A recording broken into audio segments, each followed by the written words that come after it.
Hi friends, try and tasty ഫുഡിൻ്റെ പുതിയൊരു വീഡിയോയിലേക്ക് സ്വാഗതം.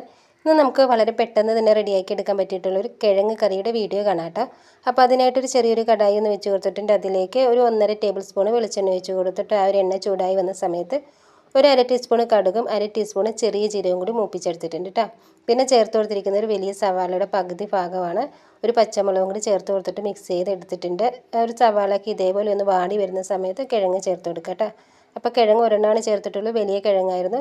ചെറിയൊരു തക്കാളിയും കൂടി കട്ട് ചെയ്ത് ചേർത്ത് കൊടുക്കുക. ഒന്ന് നല്ലോണം മിക്സാക്കി എടുക്കുക. ഇനി തക്കാളിയിലുള്ളൊരു വെള്ളത്തിൽ കിടന്നിട്ട് ആ ഒരു കിഴങ്ങും തക്കാളിയൊക്കെ ചെറിയ രീതിയിലൊന്ന് കുക്കായി വരട്ടെ. അപ്പോൾ ഒരു 5 മിനിറ്റ് ഒന്ന് അടച്ച് വെച്ചിട്ട് ലോ ഫ്ലെയിമിൽ കുക്ക് ചെയ്തെടുക്കുക. ഇനി ഇതിലേക്ക് കുറച്ച് കറിവേപ്പില ചേർത്ത് കൊടുക്കാവേ. അതിനുശേഷം വീണ്ടും ഒന്ന് മിക്സ് ചെയ്തെടുക്കുക. പിന്നെ ഒരു 1/4 ടീസ്പൂൺ മഞ്ഞൾപ്പൊടിയും 1 ടീസ്പൂൺ മുളക് പൊടി ചേർത്ത് കൊടുക്കുന്നുണ്ട്. ഇത് എരിവില്ലാത്ത മുളക് പൊടിയാണ്. വീണ്ടും ഒന്ന് മിക്സ് ചെയ്തെടുക്കുക കേട്ടോ. നമ്മൾ ചേർത്ത് വെച്ചിരിക്കുന്ന ഒരു മഞ്ഞൾപ്പൊടിയുടെയും മുളക് പൊടിയുടെ ഒക്കെ ഒരു പച്ച ചുവയൊക്കെ ഒന്ന് മാറി കിട്ടണം.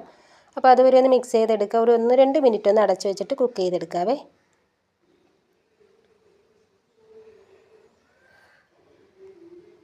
ഈ ഒരു രീതിക്ക് ആ ഒരു കിഴങ്ങൊക്കെ ഒന്ന് നല്ലോണം ഒന്ന് കുക്കായി വന്നിട്ടുണ്ടെങ്കിൽ ആ ഒരു പൊടിയുടെ ഒക്കെ കളർ മാറി ഒന്ന് കുക്കായി വരുന്ന സമയത്ത് ഇതിലേക്ക് വെള്ളം ചേർത്ത് കൊടുക്കുക. അപ്പോൾ നല്ലതുപോലെ തിളച്ച വെള്ളം ചേർത്ത് കൊടുക്കുക. നമുക്ക് ഗ്രേവിക്ക് ആവശ്യമായിട്ടുള്ള അനുസരിച്ച് വെള്ളം ചേർത്ത് കൊടുക്കുക കേട്ടോ.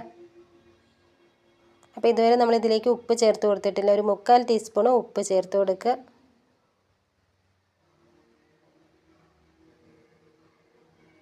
ഒന്ന് മിക്സ് ചെയ്തെടുക്കുക കേട്ടോ. 1 ടീസ്പൂൺ മല്ലിപ്പൊടിയും 1/2 ടീസ്പൂൺ ചെറിയ ജീരകവും കൂടി പൊടിച്ചത് ചേർത്ത് കൊടുക്കുക കേട്ടോ.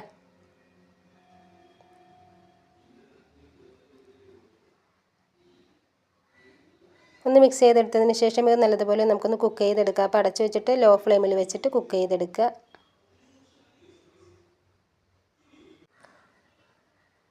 അങ്ങനെ നമ്മൾ റെഡിയാക്കി എടുത്തിരിക്കുന്ന കിഴങ്ങ് കറിയൊക്കെ നല്ലതുപോലെ വെന്ത് കിട്ടിയിട്ടുണ്ട്. അപ്പോൾ അതിൽ നിന്നൊരു 3-4 കഷ്ണം ഇതേപോലെ ഉടച്ച് ചേർത്ത് കൊടുക്കുക. എന്നിട്ടൊന്ന് മിക്സ് ആക്കി എടുക്കുക കേട്ടോ. ഇങ്ങനെ ചെയ്ത് കൊടുക്കുന്നതുകൊണ്ട് നമ്മൾ റെഡിയാക്കി എടുക്കുന്ന ഒരു കിഴങ്ങ് കറിയുടെ ഗ്രേവിക്ക് നല്ലൊരു കട്ടി ഉണ്ടാവുമേ. അതിനുശേഷം ഇഷ്ടമാണെന്നുണ്ടെങ്കിൽ കുറച്ച് മല്ലിയില ചേർത്ത് കൊടുക്കുക, അല്ലെങ്കിൽ കറിവേപ്പില ചേർത്ത് കൊടുത്തിട്ടൊന്ന് മിക്സ് ആക്കി എടുക്കുക കേട്ടോ. അപ്പോൾ നമ്മൾ വളരെ ടേസ്റ്റിൽ പെട്ടെന്ന് തന്നെ റെഡിയാക്കി എടുക്കാൻ പറ്റിയിട്ടുള്ള കിഴങ്ങ് കറിയുടെ വീഡിയോ ഇഷ്ടപ്പെട്ടാൽ ലൈക്ക് ചെയ്യുക, ഫ്രണ്ട്സിനും ഫാമിലിക്കൊക്കെ ഷെയർ ചെയ്യുക, നിങ്ങളുടെ അഭിപ്രായങ്ങൾ അറിയിക്കുകയൊക്കെ ചെയ്യാട്ടോ. അതുകൂടാതെ നമ്മുടെ ഒരു ചാനൽ സബ്സ്ക്രൈബ് ചെയ്യാത്തവരുണ്ടെങ്കിൽ സബ്സ്ക്രൈബ് ചെയ്തിട്ട് സപ്പോർട്ട് ചെയ്യുക.